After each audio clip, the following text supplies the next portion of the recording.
You're listening to Garden Master Ken Lain and the Top 10 Gardener Podcast. Welcome to the Top 10 Garden Show.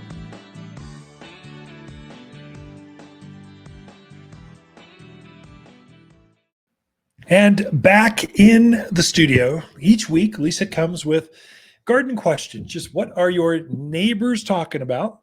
We try to wrap that up and present it. And so we can see, so the rest of the neighbors in that neighborhood can hear what's going on. And when grasshoppers hit, it's like they hit everywhere. When there's a blight, when something's in bloom, when butterflies, when birds are migrating, they're just not over your yard, they're everywhere.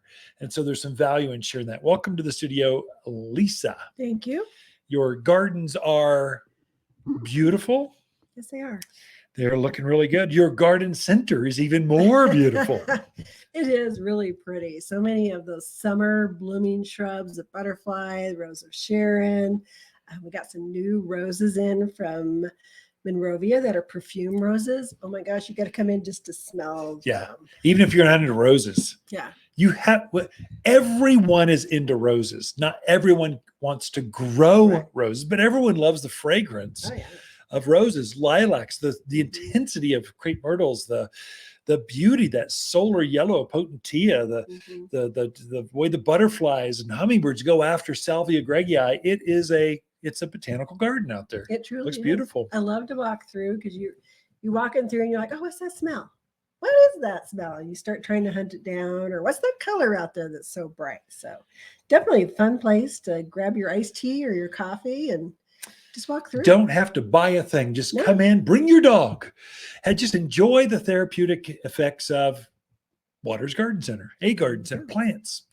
So this is about garden questions, though. Yeah, we should go get into details. We should. So Dan has a question about his alligator junipers, and this is actually a question we've gotten in quite a bit. So I think it's happening overall through the Prescott area or Quad City area. So he has some large native old alligator junipers that seem to be losing their inside foliage, kind of turning brown, dropping. He definitely doesn't want to lose the trees. So he wants to know, should he be concerned? What should he do? What do you think? So Dan, I'm not concerned. So I mean, this is the season where you get some leaf litter off of junipers. If it's a lot, okay, we'll look at that.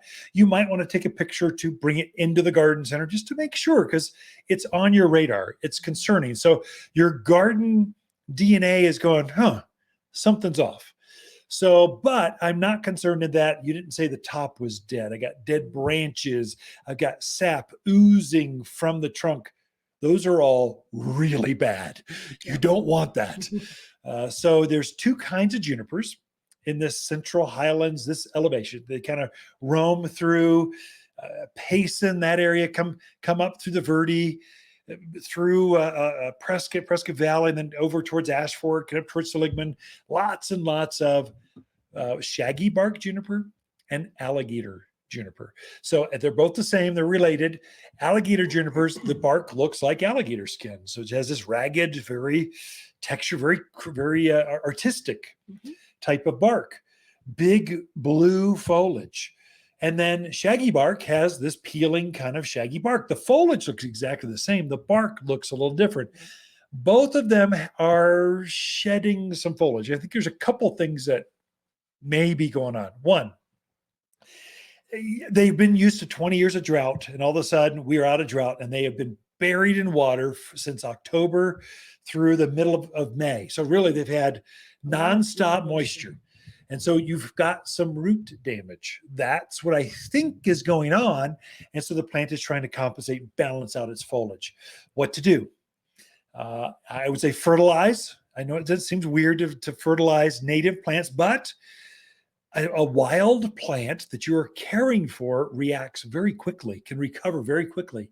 So I would fertilize it with the 744 all-purpose plant food. Dan, listen to me. It's important. I would also give it at the same time two products, the all-purpose food and humic, H-U-M-I-C, humic. It's humic acid.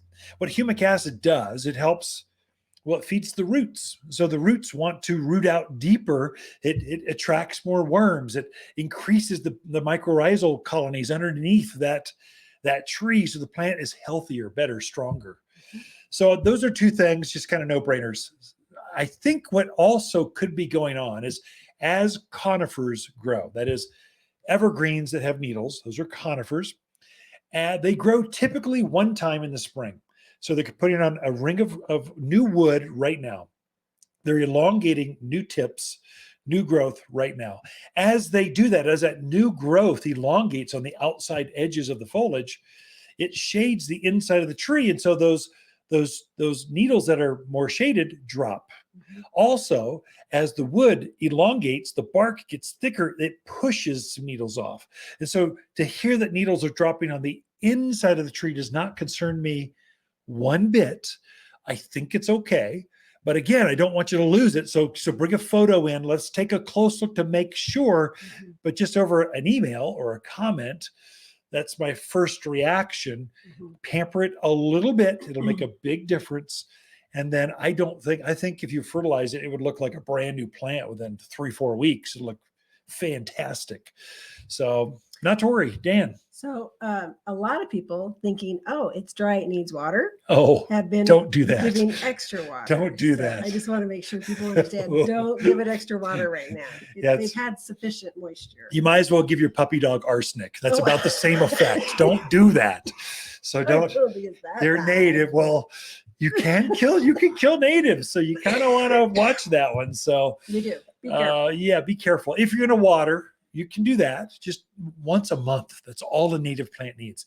They don't want to be in your drip systems. One time a month is enough. And the ground has still got some moisture in it. I don't think they're going to need that. I think it's root damage. And then I think it's healthy. It's growing new foliage. It's shedding some of that old inside growth. Okay. Our next question is from Janie in Chino. She has a hillside on the back of her house that is very hot, full sun all day. And wind. It's Chino Valley. So a neighbor recommended that she use Mexican evening primrose. Yeah. She wanted to know your thoughts on that. And then if you had any other suggestions. Oh, Janie, this is great. I love it when women kind of call in and go, I want your opinion. I love that. So primrose is going to do exceptionally well in Chino Valley. Actually, anywhere in the central highlands area, it's going to shine. So primrose is a low growing, about ankle high plant, ground cover, spreads out, and it has these beautiful pink flowers, kind of summer through autumn, and it's just covered with pink flowers nonstop.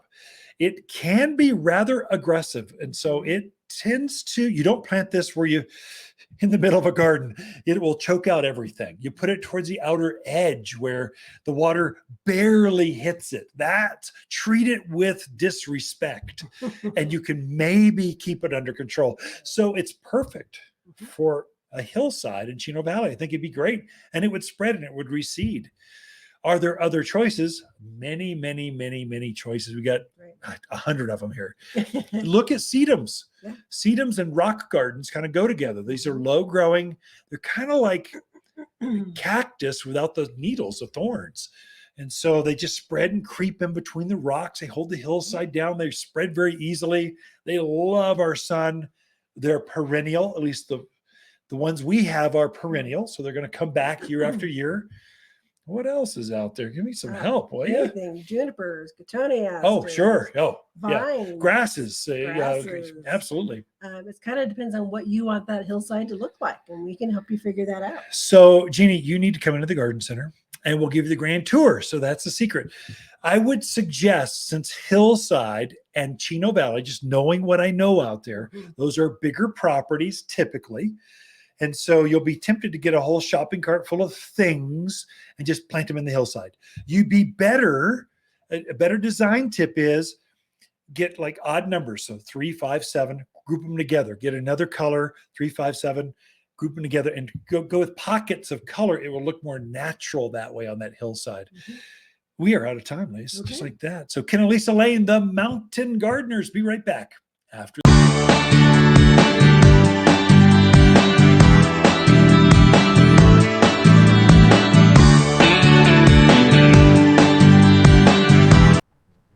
Hi, my name is Jim Roop with Monrovia Nursery. And I'm here at Waters Garden Center, and we're here to talk to you about National Pollinator Month, which is June. And what we're doing is we're having a free plant giveaway. It'd be a pollinator plant. And so we've got this beautiful display of all kinds of great pollinator plants for the Prescott area. And you just come in, you scan the QR code on any of the signs, and it would take you to a link where you can easily sign up for a free plant giveaway. Or you can go on to the Waters website and also sign up through a link on there. But Waters right now is loaded with fantastic pollinator plants. And I'm just gonna go over a couple favorites, but if you come in here, there's gonna be 20, 25 different great pollinator plants.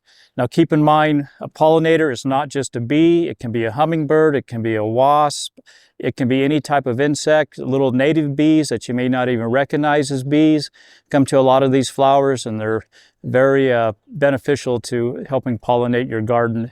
One of my favorites is the butterfly bush. This one here attracts a lot of butterflies as well as bees. I've seen hummingbirds come to them as well.